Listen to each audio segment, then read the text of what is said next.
class online. Today we are going to the basic concept of government. I'm going to take two of them to start with. There are about 18 of them, so we're going to take two, the first and the second, which will lead us to the two of them. We're going to take power and authority. Starting with power, we're going to see forms of power and the sources of power. Power is the ability to control others, their action, by means of sanction.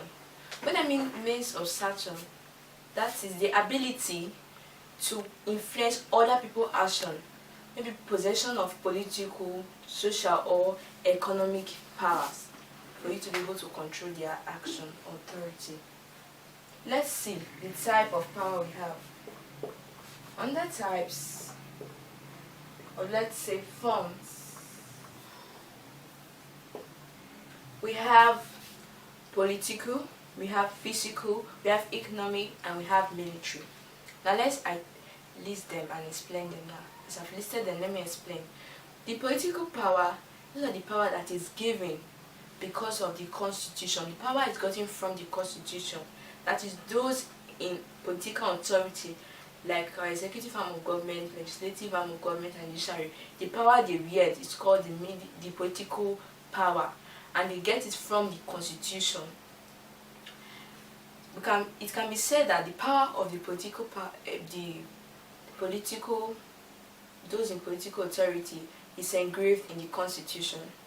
The physical power has to do with the gift of nature, one's physical build, and one's ability to use his stature or nature to be able to coerce people to do what he or she wants. Then economic power has to do with the financial influence of a person, either in mortgage, that is landed properties, or wealth or business enterprise. As we learn further, we'll see economic power, how it's being displayed in some of these basic concepts of government. Then finally, we have military power. This is the power wielded by those in the armed forces.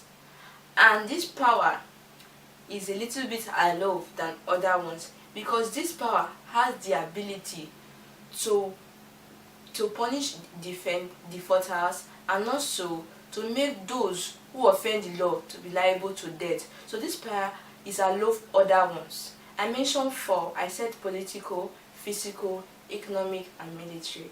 I said political power are wielded by those in the government, and their power is engraved in the constitution.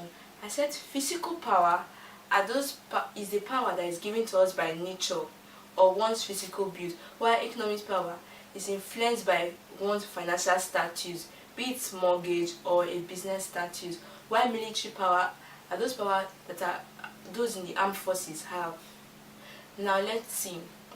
Sources of power. We have the constitution, we have inheritance, we have the use of charisma, we have coercion, okay, or the use of force.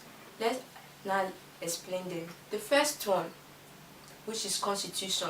Like I said earlier, political power is gotten from constitution. Those laws in the constitution, those in political aspects, use those laws to exercise their power. And if one default the law, it is not taken as a means of sanction. Those sanctions written in it is taken out on that person. For example, stated in the constitution that a person who kills someone is liable to death too. Or for example, if you break a particular law, you are being sanctioned, maybe sentenced to some years in prison, or maybe you are paying a fine. So you can see that the use of constitution can be said to be means of power. Then inheritance. Well, inheritance can also go for political power, because when we go to the traditional authority, we say that power passes from one person to another, because if it's a traditional system whereby it's a monarchy system, let me put it straight now, a monarchy system whereby it passes from a son to a father, power can be said to be inherited.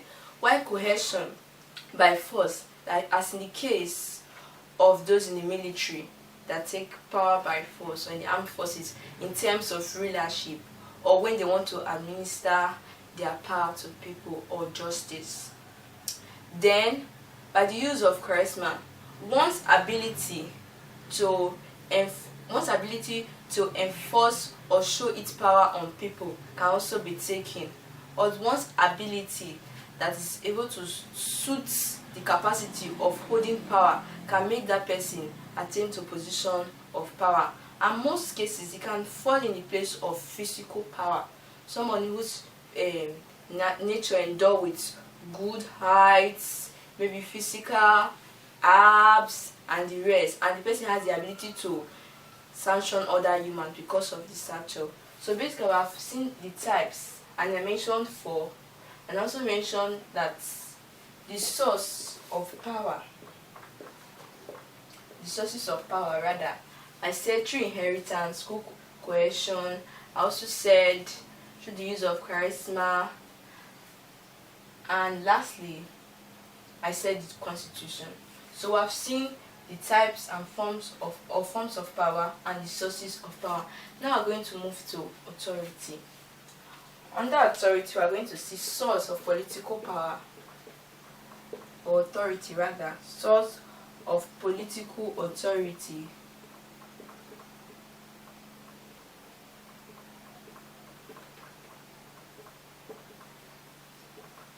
And before we now go to the types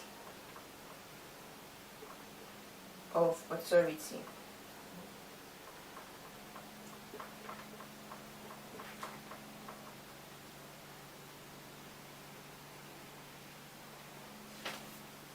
Authority is the right to give order.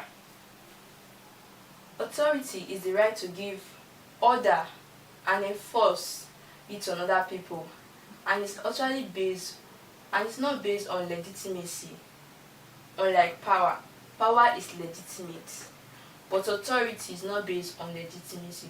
So the right to give order because of a particular gift or endowment or source of authority, one can exercise it. Now, under source of authority, Max Weber, a German sociologist, gave us the sources of political authority. We have the traditional, we have the legal, we have the charismatic, which is 3. And these three sum up political authority.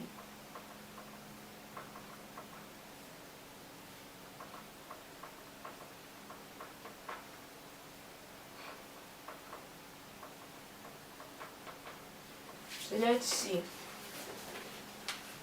Under the traditional, this German sociologist was Max Weber. He said that as tradition is an authority, it meant that through inheritance one is able to get authority. For example, those who have political power is extended to them, in that in the monarchy system it can be inherited. That's in the traditional system, whereby power is transferred from a father to his son and to the rest of the generation, as in monarchy system. So that might make one way to attain political authority is through the traditional means of rulership. Then the legal means is that which is entrenched in the constitution. So one can get authority through the possession of the power of the constitution. That is under the legal authority. Then the charismatic, like I said earlier when I was talking about power, it has to do with one's ability and one's capacity to be able to dictate what other people will do and coerce them to obey. That is able to enforce and sometimes force other people to do what he or she wants. It may be positive or negative. So in this aspect, it actually falls on military, that is the armed forces, because it's mostly not by will.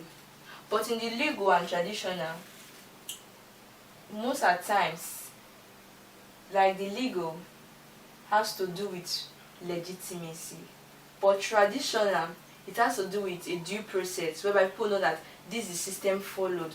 But charismatic is not following due process. It needs to be forced on people because it's the person's own will. The person's come out on its own. That's when we see that's one of the sources of political authority. Then type of authority. Let's see some of them. We have political, which is the one I first talked about. We have political. We have coercive.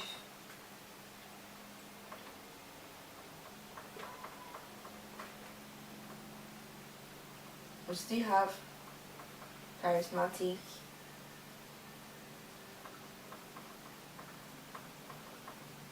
We have delegated.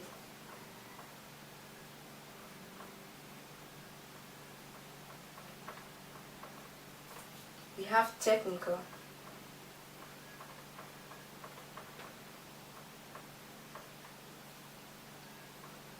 We have traditional.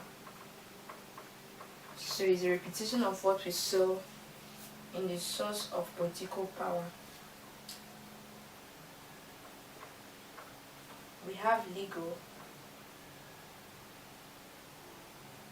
rational authority. We've explained 3, which is the legal. The political has under it 3. So we're taking political, we're taking charismatic.